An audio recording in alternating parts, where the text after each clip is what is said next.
How's it going, everybody? Robin here with Oracle Rising. Thank you so much for joining my channel today. I just wanted to remind you guys to like, share, and subscribe. I'm still a growing channel, so I'm really looking forward to your support, so thanks so much. So today I'm continuing on. I started a series on Starseeds, and just before I get into this one, somebody emailed me asking for more resources. I'm not sure if you want me mentioning your name, and maybe that's what you guys should do if you are emailing me with requests. Like, let me know if you mind me mentioning you on the channel so that I can share that with people, and you guys can always put stuff in the comments because I respond to everybody unless you're a jerk, and then I remove you. Which I had to do last night. I'm like, anyway, so some resources for Starseeds.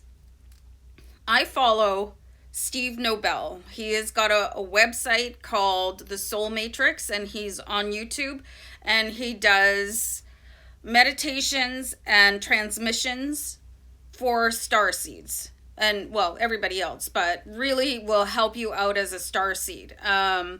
There is a Pleiadian meditation that I listen to, and I say Pleiadian because I'm doing Pleiadian Starseed today.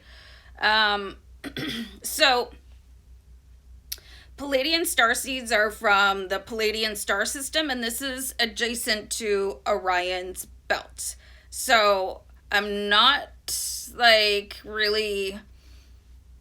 I'm not one of those people that knows where everything is in the sky. So, I'm just giving you guys this information, and if there's anything about a Pleiadian starseed that resonates with you, you might want to start diving a little bit deeper into that. So I stopped giving you guys the resources because I got sidetracked. So this person that I was emailing back and forth with, I recommended watching audiobooks on YouTube, Bringers of the Dawn, Ancient Secrets of the Flower of Life, and the Celestine Prophecy. And if you guys find anything that you think is really interesting on your journey as a light worker or a starseed or an empath, let me know, or put it in one of the comments so other people in the community can see it.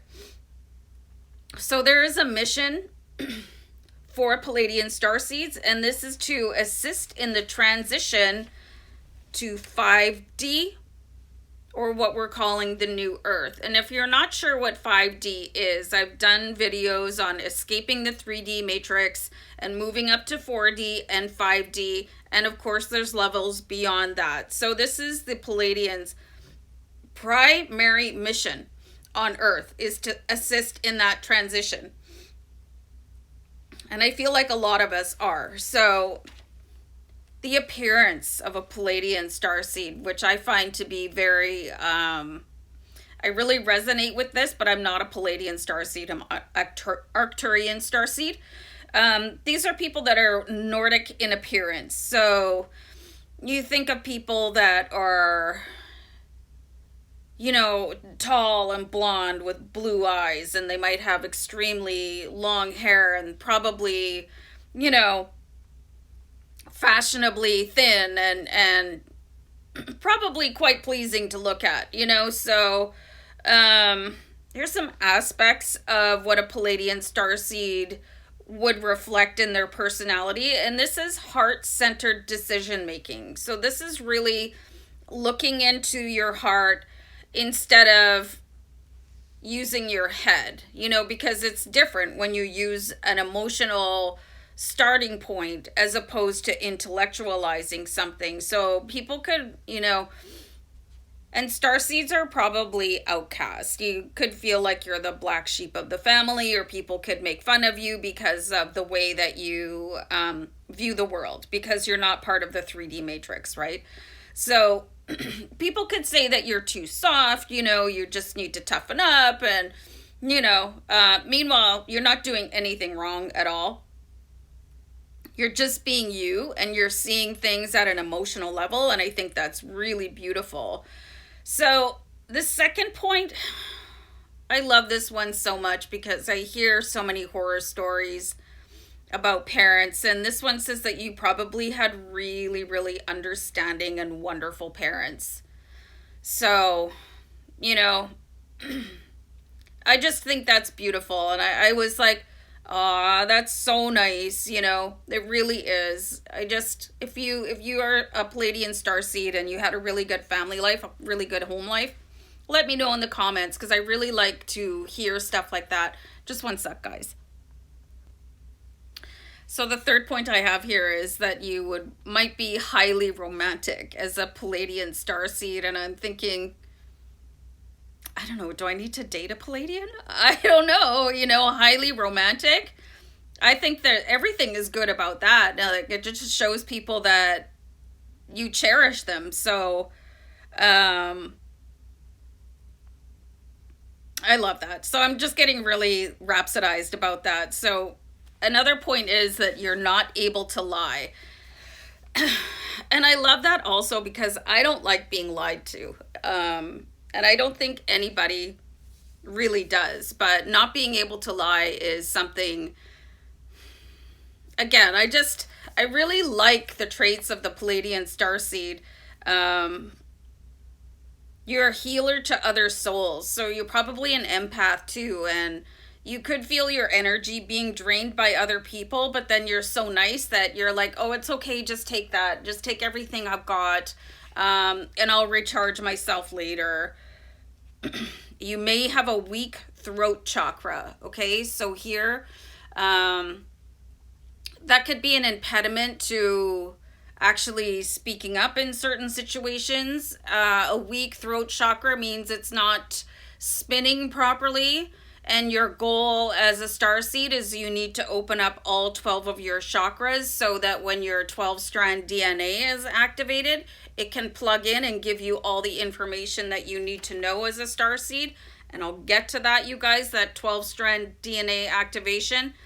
I need to follow a certain course and then we'll get there. And of course you can look it up yourself too, but then we'll come back here and talk about it.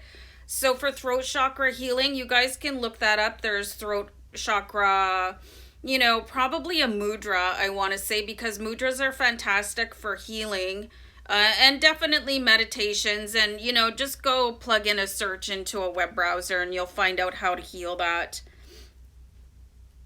This one is like really, really intense. You can attract energy vampires. Okay, so I did a video on 7 kinds of energy vampires to be wary of. And I did that for a reason, because the nice people in the world, like the really true nice people, attract darkness, you know, because they want to feed off of your light, you know. And that's not cool. And that is exactly what is happening to the planet Earth right now, which is why us as starseeds are so important, because there's a dark force feeding off of the bright light of the planet Earth. So, you know, just go through my playlist, you guys. I've probably touched on stuff that'll help you out healing and finding your path as a starseed. And if I haven't covered a subject, go ahead and email me. So I find this point here really sort of strange, because it says, well, I guess that could happen. It says that you could have had wonderful parents, but you may have had a traumatic childhood. So when I think of traumatic childhood, I think of abusive parents, because that was my experience. But, you know, something could have happened. You could have lost somebody in a tragedy. You know, there's so many things that could have happened. So those situations, they open you up, right? So, and that's just a trait of the Pleiadians. I don't want to go down some maudlin road, because I have a really active darkness in me that I have to negotiate with kind of on a daily basis. And I don't want to get right into that. So being strongly intuitive and in touch with your divine feminine. So could come across as being really, and being in touch with divine feminine doesn't matter how you present yourself as a gender. You know, it doesn't matter if you're male, female, you know, trans, you know, whatever. You know, you guys, I'm for everybody and everything. So men that identify with their divine feminine are so balanced. And again, women, anybody that can be in touch with both divine feminine and divine feminine. Did I say divine feminine twice? Masculine and feminine. You're so balanced. You look at things in sort of a holistic way. So I really like that. And the strength of a divine feminine person, entity, being, beautiful, loving, strong, unstoppable. So I really like that. And the last point is that you're probably charming and likable. So I'm all about Pleiadians. Seem pretty amazing. You guys, there's tons of other stuff you can do to research Pleiadian Starseeds. You know, I don't want you guys to stop with me. I don't want to be your entire world when it comes to, and I shouldn't be. You know, there's plenty of other resources out there. And just as I was talking about that, I remembered that I have a dragon oracle card. I want you guys to know also that there is a dragon, blue dragon from the Pleiades, prepares you to accept source healing. So this dragon is available to you on your ascension path, really closely linked with Pleiadian Starseeds. It's got something else on there, but I can't read it because I think I need new glasses, but I'm broke, so... accept a heart activation, give and receive heart healing, heart activation. You guys, you really should be doing some research onto, you know, maybe what foods you need to be eating, what meditations are best for you as a Pleiadian. So this is really interesting to me. So I hope it was to you too. And remember, you know, email me or comment below if there's anything else that you want me to look into for you, anything you want me to talk about. Anyway, I'm here with you guys on this journey. So love and light. Many blessings. Bye, guys.